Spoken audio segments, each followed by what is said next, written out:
কোনো প্রতিষ্ঠানে ভর্তিরত কোনো শিক্ষার্থীর নিকট থেকে কোনো ক্রমেই পুনঃভর্তি ফি নেওয়া যাবে না। প্রতি বছর বাচ্চাদের পুনঃভর্তি, অর্থাৎ আপনার বাচ্চা যদি এক স্কুলে পড়ে, সেই স্কুলে পড়া অবস্থায় বার্ষিক পরীক্ষায় উত্তীর্ণ হওয়ার পরেও যখন সে পরবর্তী ক্লাসে যায় তখন তাকে পুনরায় ভর্তি করতে হয় এবং সেই পুনঃভর্তি ফি বাবদ প্রায় 10,000 কোটি টাকা প্রতি বছর নেওয়া হয়।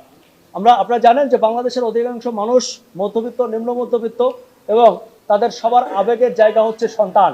আর এই সন্তানকে মানুষ করতে গিয়ে এভাবে শুধু ভর্তি ফি না, পুনঃভর্তি ফি না, শুধু এই যে ফিগুলো বাদেও এছাড়াও উন্নয়ন ফি, বিল্ডিং ফি, এসি ফি, ফ্যান ফি, রিলেশন ফি এবং অনেক ফি আছে যেটা বাচ্চাদের উপর বর্তায় না, স্কাউট ফি, লাইব্রেরি ফি, যেগুলোর কোনো কার্যকারিতা নাই। এরকম বিভিন্ন অজুহাতে প্রায় 10,000 কোটি টাকা প্রতি বছর নেওয়া হয়, যেটি সম্পূর্ণ অবৈধ। সেটি বন্ধ করার জন্য আমরা মহামান্য হাইকোর্টে রিট করেছিলাম। যে রিটে আমরা শিক্ষা মন্ত্রণালয়ের সচিব, উপসচিব, সহকারী সচিব এবং প্রাথমিক ও গণশিক্ষা মন্ত্রণালয় এবং মাধ্যমিক ও উচ্চ মাধ্যমিক শিক্ষা বোর্ডের পরিচালককে আমরা বিবাদী করেছিলাম। তাদেরকে মহামান্য হাইকোর্ট নোটিশ পাঠিয়েছিল। সরকারের পক্ষ থেকে, মন্ত্রণালয়ের পক্ষ থেকে আমাদের সাথেও যোগাযোগ করা হয়েছিল।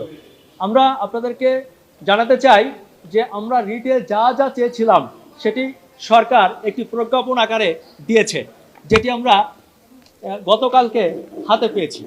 এই প্রজ্ঞাপনটির নাম হচ্ছে শিক্ষা প্রতিষ্ঠানে আর্থিক স্বচ্ছতা ও জবাবদিহিতা সংক্রান্ত নীতিমালা 2026।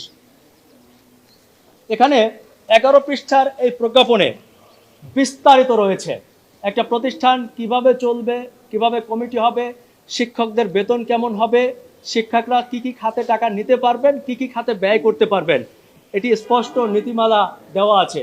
শিক্ষা প্রতিষ্ঠানের যদি গ্রামে হয় সেটির বেতন কত হবে, যদি মফস্বলের কোনো শহরে হয় কত হবে, যদি সিটি কর্পোরেশনে হয় কত হবে, যদি ঢাকা চট্টগ্রাম হয় তাহলে বেতন কত হবে, সেটিও এখানে নির্দেশনা দেওয়া আছে।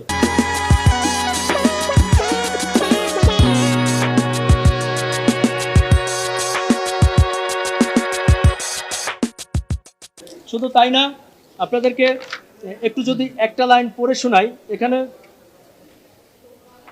এখানে 5-এর ধারায় সরকার স্পষ্ট ঘোষণা করেছে কোনো প্রতিষ্ঠানে ভর্তিরত কোনো শিক্ষার্থীর নিকট থেকে কোনো ক্রমেই পুনঃভর্তি ফি নেওয়া যাবে না।